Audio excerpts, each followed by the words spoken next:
Hello guys, welcome to my YouTube channel Blagil. So guys, in this video I will show you how to create a very cool shortcut. For that you need to go to your desktop screen.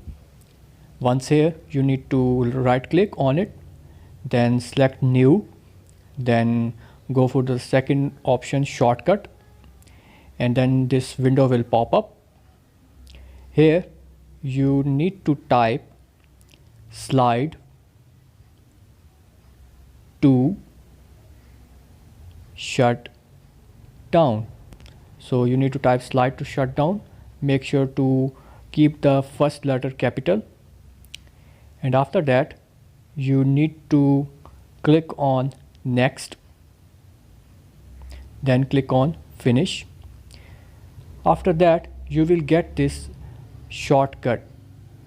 You need to click on it, then you will be seeing such a window, and here once here you need to either click on it or just slide down and your PC will shut down. And for more such cool shortcuts and other tutorials, make sure to subscribe my channel. See you in next video.